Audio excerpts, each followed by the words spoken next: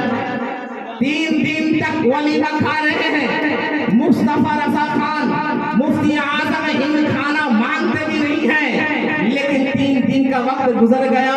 امی جان کہتی ہے کھانا نہیں کھایا. کہا کہ آپ نے دیا نہیں میں نے کھانا کھایا نہیں.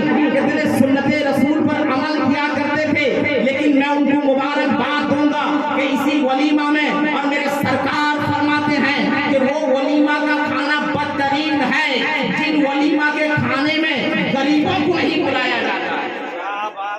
اور میرے سرکار نے فرمایا کہ وہ ولیمہ کا کھانا بدترین ہے جن کھانوں میں ولیمہ میں غریبوں کو یاد نہیں کیا جاتا ہے. کہ ہم امیروں کو ولیمہ میں بلاتے ہیں, اسٹینڈروں کو ولیمہ میں بلاتے ہیں, امیر لوگوں کو ولیمہ میں بلاتے ہیں لیکن غریب کا خیال نہیں ہے. میرے سرکار نے فرمایا وہ بدترین کھانا ہے جو ولیمہ میں غریبوں کو دعوت نہیں دیا جاتا. اس لیے یاد رکھیں اپنے غریبوں کو بھی دعوت ولیمہ میں دیں. میرے سرکار فرماتے وہ کھانا بدترین ہے جن ولیمہ میں میرے غریبوں کو دعوت نہ دیا جاتا. اس لیے یاد رکھیں کہ ولیمہ میں غریبوں کو بھی دعوت دیں. یاد رکھیں ہمارا وہ مزاج نہیں ہے. ہم تو سوچتے نہیں, ہم تو اپنا فکر کرتے ہیں, ہم دوسرے کا فکر نہیں کرتے. اور میرے سرکار کی سب سے بڑی سنت کس کو کہتے ہیں آپ کو پتا ہے؟ امامہ شریف باندھنا سنت ہے, مسواک کرنا سنت ہے, دسترخوان میں کھانا سنت ہے.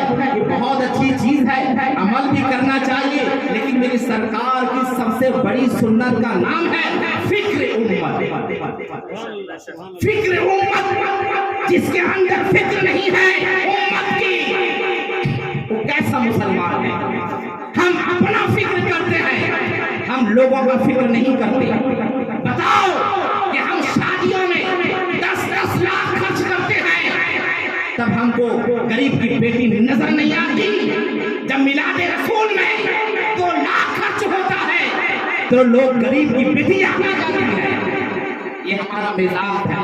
ارے ہم مصطفیٰ جان رحمت کی محبت میں لاکھ کیا کروڑوں جان بھی مصطفیٰ کی بارگاہ میں قربان کرتے ہیں. ہم تو عاشق کے رسول ہیں لیکن یاد رکھیں غریبوں کو یاد کریں, فکر کریں. مصطفیٰ نے فرمایا جب میرا امت پریشان ہو جاتا تو حضور فرماتے ہیں مجھے تکلیف ہوتی ہے. میرا امت اگر پریشان ہو جاتا ہے تو مجھے تکلیف ہوتی ہے. بتایا جائے کہ ہم دوسرے کا فکر کریں, ہم اپنی فکر کرتے ہوئے جا رہے ہیں. لیکن ایک بات اور بتاؤں, ایک عبداللہ ابن اسود ہے, سرکار کی بارگاہ میں آئے, کہتے ہیں کیا کہتے ہیں حضور یا رسول اللہ. حضور نے فرمایا کہ نکاح ایسی سنت ہے کہ آدمی اگر شادی کرتا ہے, حضور فرماتے ہیں کہ اگر غریب آدمی اچھی نیت سے شادی کرتا ہے اللہ تعالیٰ اس کو مالدار بنا دیتا ہے, مالدار بنا دیتا ہے.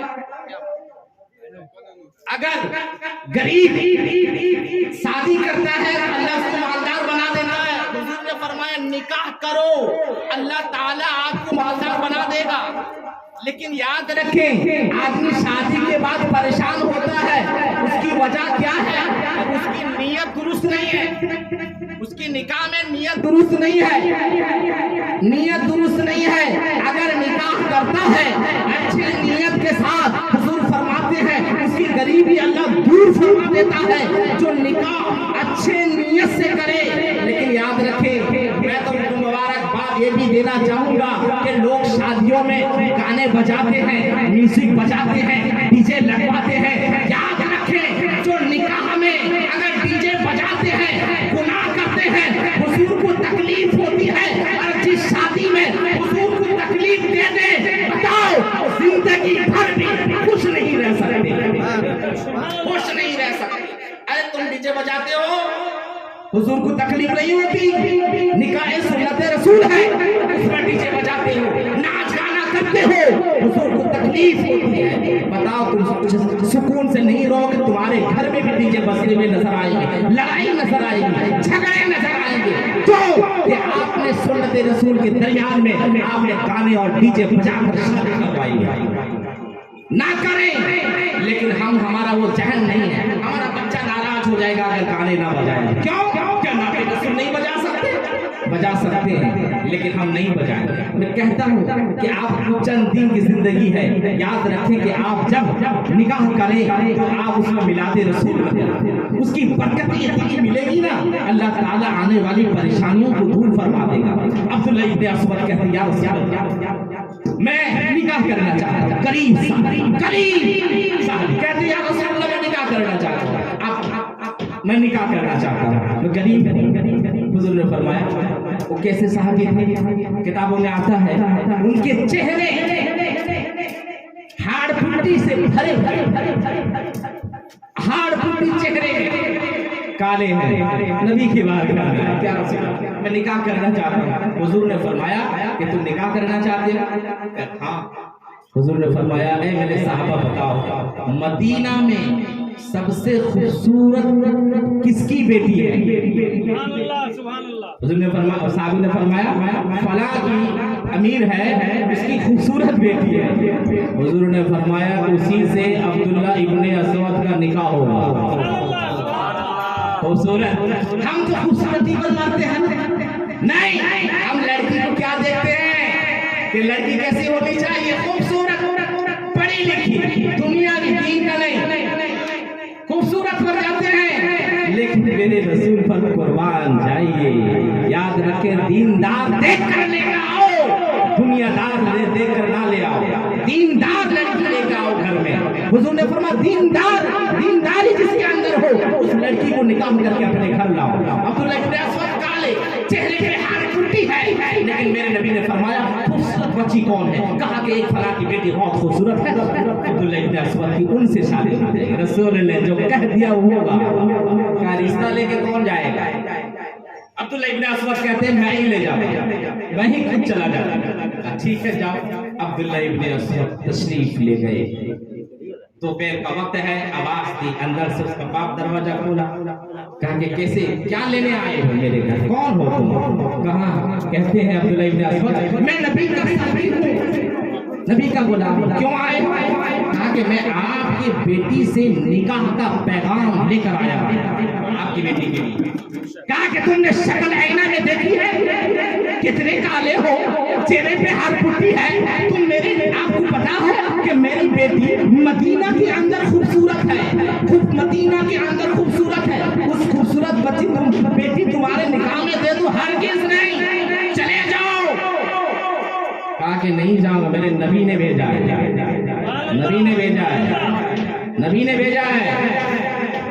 لڑکی اندر سے آتی ہے، آواز دیتی ہے ابو جان رک جائیے، ابو جان رک جائیے، رک جائیے۔ کہا بیٹی کیا ہوا؟ کہا کہ میں اس صحابی سے نکاح کرنے کے لیے تیار ہوں۔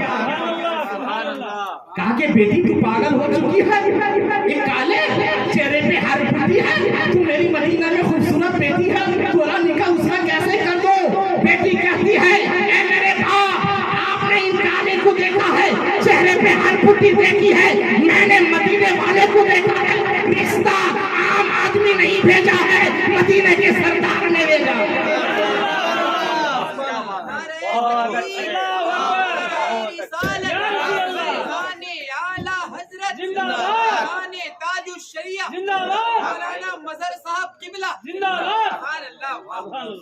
بیٹی کہتی ہے کہ آپ نے ان کو دیکھا ہے، میں نے اس کو دیکھا ہے، کہ مدینے والے نے بھیجا ہے رشتہ۔ کون بھیجا ہے؟ سرور کائنات نے بھیجا ہے۔ کون بھیجا ہے؟ شفیع المذنبین نے بھیجا ہے۔ کون بھیجا ہے؟ مصطفیٰ جان رحمت نے بھیجا ہے۔ کون بھیجا ہے؟ میرے مصطفیٰ نے بھیجا ہے۔ کون بھیجا ہے؟ جن کے ساتھ اللہ نے دنیا کو پیدا فرمایا ہے، انہوں نے بھیجا ہے، مدینے والے آقا نے بھیجا ہے۔ میں تیار ہوں، کب کرو گے نکاح؟ بیٹی پوچھتی ہے شادی سے کب کرو گے نکاح؟ کہا کہ کل۔ سامنے پاس میں کچھ نہیں، کچھ بھی نہیں،